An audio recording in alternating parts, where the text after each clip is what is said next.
આજરોજ હેમંત માખવાના અને તેમની ટીમ વડોદરા વાઇલ્ડ લાઇફની ટીમ અને એનજીઓ ચલાવે છે તેમની ટીમ દ્વારા મૃત્યુ મગરને બહાર કાઢવામાં આવ્યો હતો। નમસ્કાર વડોદરા, મારું નામ હેમંત કુમાર રાકેશભાઈ વઢવાણા છે। હું એનજીઓ ચલાવું છું અને અમારી એક ટીમ છે જેનું નામ હેમંત વઢવાણા ટીમ છે। સંદીપ ગુપ્તા, નીતિન ગુપ્તા દ્વારા જે પરશુરામ ભઠ્ઠા કોટા વિસ્તારની અંદર અમને જાણ કરવામાં આવી હતી કે મગર છે, મગરનું મૃતદેહ છે જે વિશ્વામિત્રીમાં આગળ વહી રહ્યું છે। કયા કારણોસર આ મગરનું મૃત થયું છે તો મગરને કાઢ્યા પછી જ ખબર પડશે।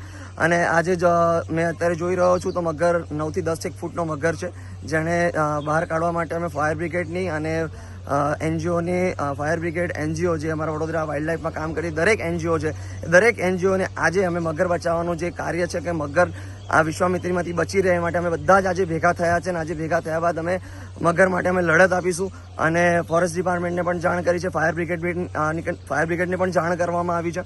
ત્યારબાદ આ મગરનું અમે લોકો બહાર કાઢીને પોસ્ટમોર્ટમ થાય અને આઈએફએસએલ રિપોર્ટ આવે જેટલા જલ્દીમાં જલ્દી એની માટે અમે ફોરેસ્ટ ડિપાર્ટમેન્ટને રજૂઆત કરીશું।